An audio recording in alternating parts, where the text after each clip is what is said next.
네, 시청자 여러분 안녕하십니까? 반갑습니다. 안종현 경매TV 운영자 안종현입니다. 이번 진행 물건에 대한 분석인데요. 제목에 보니까 배당 철회했는데 낙찰되었네 이렇게 나와 있습니다. 물건 소재지가 경기도 파주시 와동동이고요. 34평형 아파트입니다. 이 본건은 보니까 파주 운정 신도시 내에 있는 아파트이더라고요.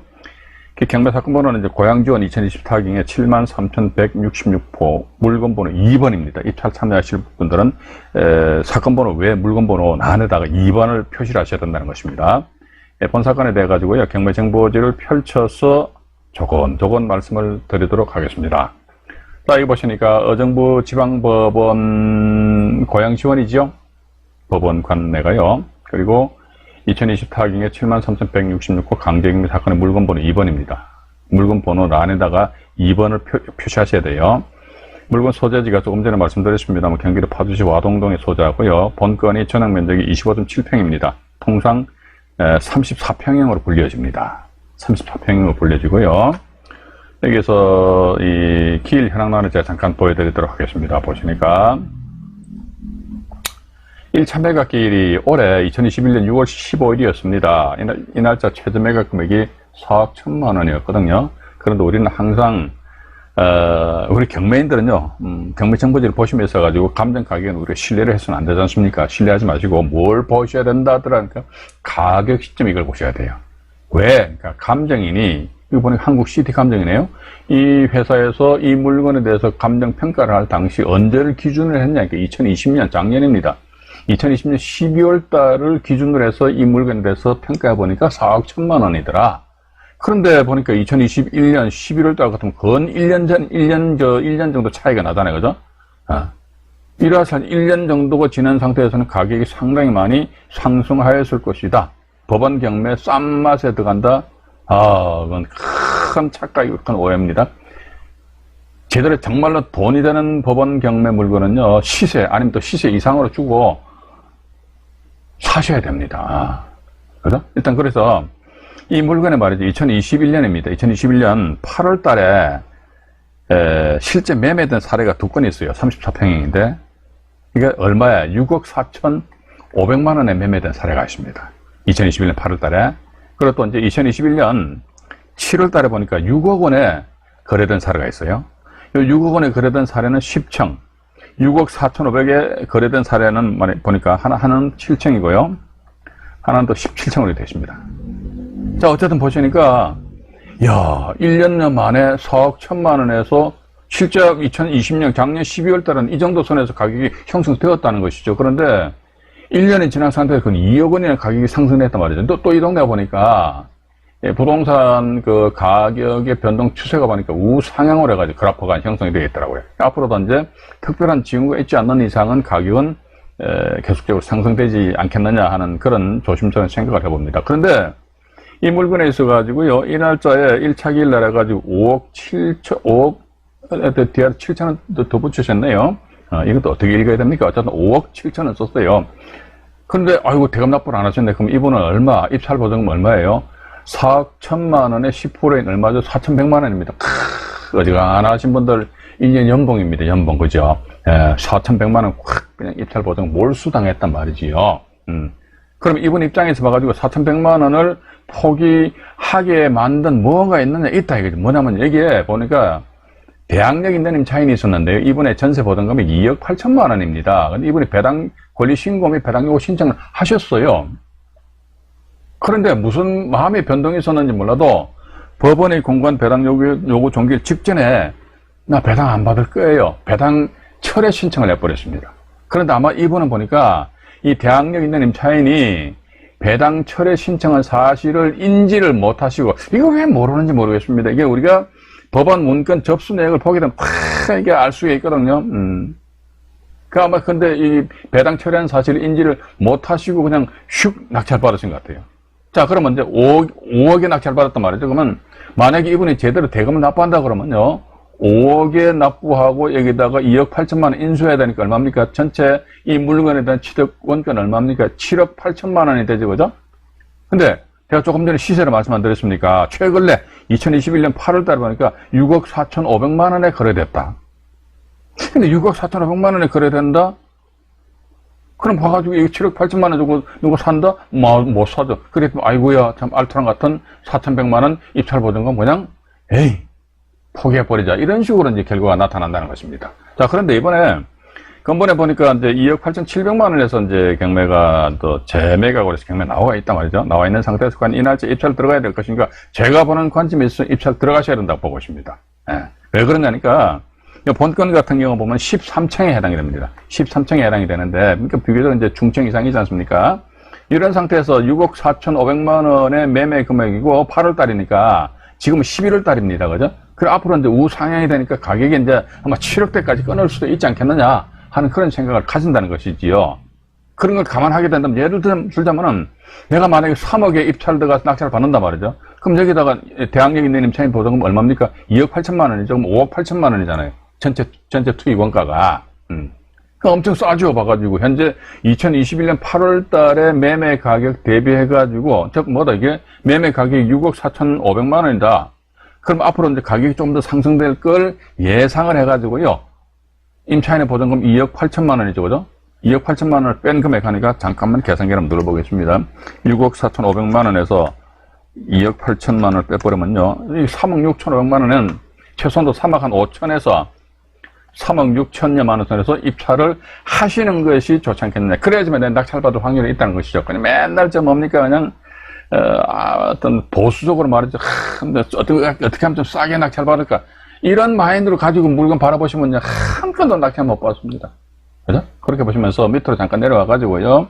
권리관계를 잠깐 보고 넘어가지요. 우리 이런 거 간단합니다. 봐가지고 이게 그렇게 이제 복잡하고 어려운 것도 아닌데 말이죠. 이분이 대항력 있는 임차인입니다. 왜냐면요.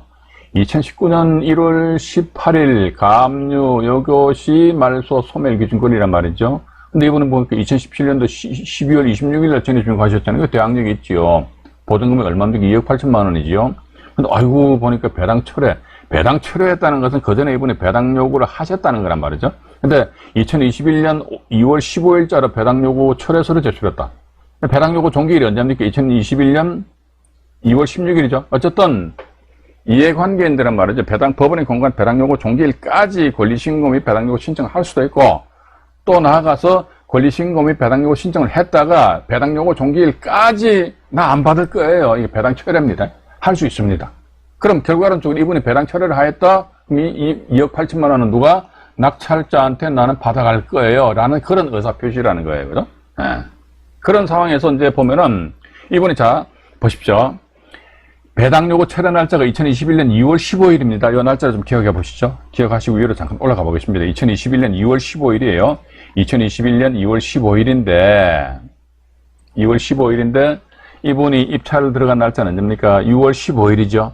그러면 본인이 입찰 들어가는 날 기준에서 물경 4개월 전에 4개월 전에 대항력 있는 임차인 2억 8천만 원 이 임차인이 배당 요구를 철회했다는 것이죠. 그러면 이런 사실관계 우리가 충분히 법원에서 작성한 문건 접수 내역 등을 보면은 우리가 인지를 할 수가 있어요.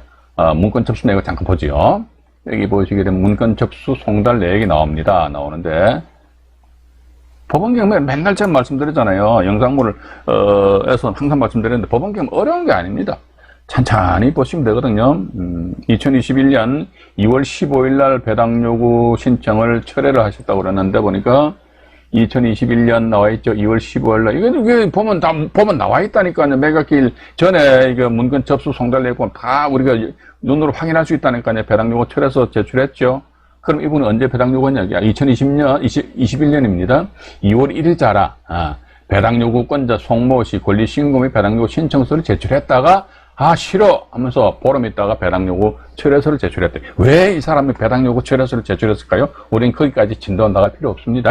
딱 대항력 있는 임차인이 있네. 근데 저 사람이 배당 요구 철회했네. 얼마야? 2억 8천만 원 낙찰자 인수해야 되네. 거기에 방점을 찍어가지고 나름대로 투자 권리 분석하시고 입찰 활동을 하시면 된다는 것이죠. 그죠? 왜 저 사람이 배당 요구 철회를 했을까요? 이렇게까지 우리 고민할 필요는 없지 않겠느냐 하는 그런 생각을 가지면서요. 그렇다면 요 본건이 보니까 84.96제곱미터입니다. 이게 전용 면적이 84.96제곱미터인데요. 여기에 대한 어떤 실제 거래가가 조금 전에 6억 4,500만 원에 거래된 사례가 있다 말씀드렸는데 그 사례를 직접 보여드리도록 하겠습니다. 여기 보시면 이제 운정 와동동의 가람마을 7단지 아파트입니다. 이 화면에도 이제 나와 있습니다만은 34평형이에요. 매매 가격입니다. 보니까 대단지네요. 978세로 나와 있고, 매매에 대한 최근 실거래 기준 1개월 평균에서 6억 4,500만 원입니다.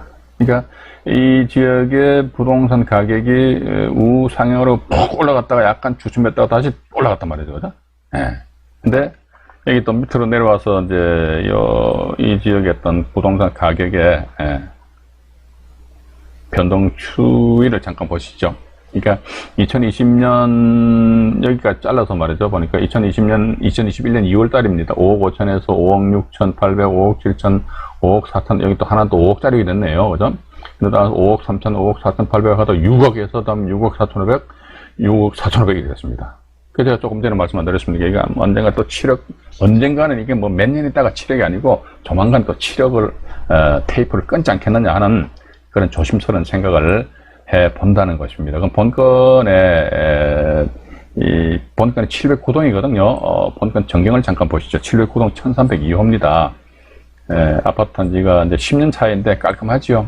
뭐 지상에는 차량이 없는 걸로 미루어 봐가지고 지하에 주차장이 전부 다 이제 소재해 있는 것 같습니다. 본건 709동입니다. 요게 이 앞에 보이시는 게 709동입니다. 709동 이제 1302호니까요. 여기 보시게 되면 이제 또 확대해 드릴게요. 여기 보시면은 이제 요 라인이 3호, 4호고요. 여기 보는 게 1호, 2호 라인입니다. 여기 1호 라인이고 저 뒤쪽이 2호 라인인 것 같습니다. 그래서 본건 전경은 뭐 이 정도 보시면 되실 것 같습니다. 보시고요. 전체 아파트 단지는 지상에 주차된 게 없죠, 그죠? 그렇기 때문에 그 정도 보시기 바라고요. 제 개인적인 생각으로는, 제가 만약에 투자자 입장이라면은, 지금 현재 저는 이런 물건에 대해서 일단 투자할 마음은 없습니다. 투자할 마음이 없다는 것이 투자 가치가 없어서, 마음이 없다는 것이 아니라 제 사정상 투자를 못 한다는 것이죠. 그런데 만약에 입찰을 참여할 그런, 생각이 있다면, 저 같으면 적극적으로 이 물건에 대해서 이제 추천한다는 것이죠. 예?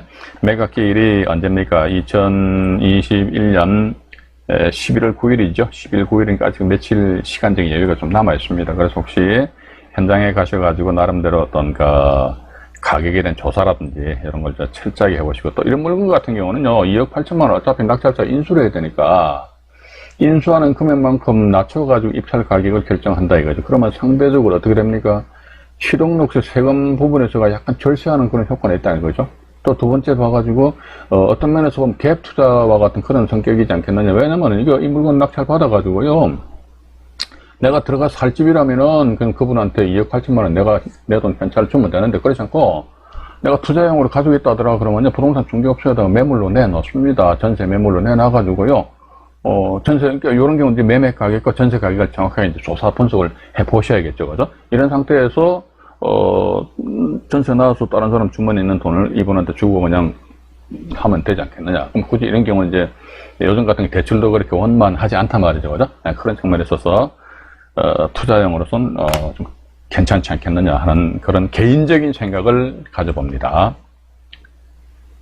이상 안종현이 말씀드렸습니다. 구독과 알림 설정, 좋아요를 해주시면 저에게는 큰 힘이 되겠습니다. 네.